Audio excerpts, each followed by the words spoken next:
Andrew, I carried the heavy groceries last night and felt pain on my back right after. What do you think caused it? So there are multiple causes when it comes to back pain, especially from after grocery. So the main thing, it could be you're leaning forward a little bit too much, or you're resting your forearm on the rail there, and then as you're pushing it, it's overstretching your lower back. So it could be because of that. So that's why your back is strained a little bit. So that's considered like a really mild strain, or it could be because you're carrying something really too heavy, or you're using the cart and something is too heavy, and then you have to use a lot of force for your arms to push forward. So when that happens, your whole body center forward will be leaning forward, putting the pressure there. So when that happens, you're strained your mild back.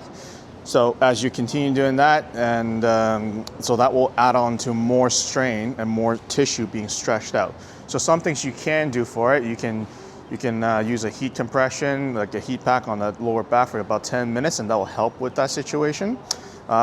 If there's no swelling, there's no inflammation there that you can feel when you're touching the tissue, it doesn't feel bulky, then ice is not really a good thing. You don't have to do that. You can just put a heat compression on it.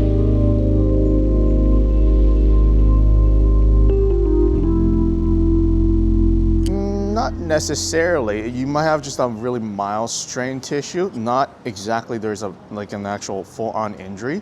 But if it's a mild tissue strain, then you don't really need to do much about it. Now, however, if that strained muscle fiber has been prolonged the process, so let's say it's been more than 2 weeks, 3 weeks, 4 weeks, it's been lasting a lot longer than that, then you should seek professional help to look at what else is there, because whatever happened, you might just have stressed the issue and then leading up to an actual problem being stimulated. So that injury, that just might be a stressor leading up to a bigger problem.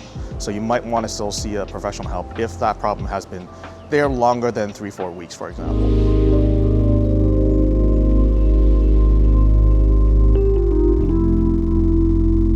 If the pain's got more than initially, so let's say if you initially do this, you might feel a mild strain or mild soreness, and if that mild soreness progressively changes into like a more severe tender pain, then more achy pain, then more pain shooting down or sharp pain, then that's when you actually need to see someone. So if you're carrying the weight and the pain is there, then you don't want to be continuing, then you want to stop.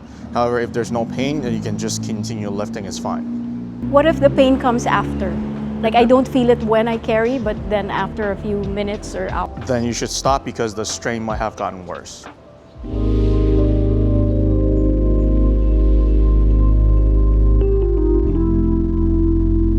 Okay, I'm going to show you an example now.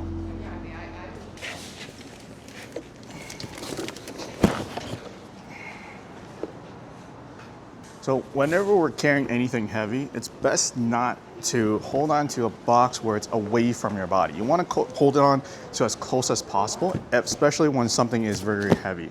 The reason why is because when you're holding on something that is far away from you, a lot of that weight distribution will go to your lower back. But if you hold it on close to you, then the weight distribution will be more in the midline of your body using your core muscles. So that way you don't hurt your back as much. So that's the difference, main difference between the two. Secondary, when you pick up something heavy, what you don't want to be doing is putting rest, for example, just for demonstration purposes. You don't want to be picking up something like this where I'm leaning forward and then pick up something heavy.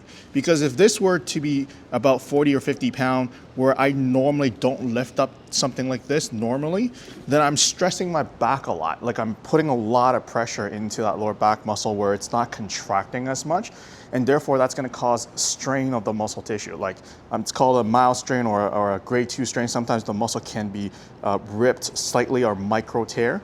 And that's where the injury is coming from. So as soon as you lift up like this, with your legs bending a little bit more lower, you can open up a little bit more, bring this box at least close to your knee joint or towards your thigh muscle where you have a lot of muscular tissue here.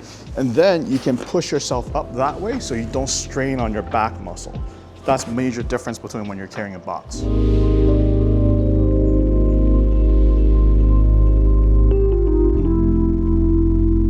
Another way that most people are, or we've been taught by doing this, is by If something is heavy, you want to open your legs a little bit more and you grab your hand like this and then use your legs. But when you're doing that, obviously this is block secondary. I'm actually hurting myself in the knee joint more by doing this. So the proper way is actually bend one of the knees down first.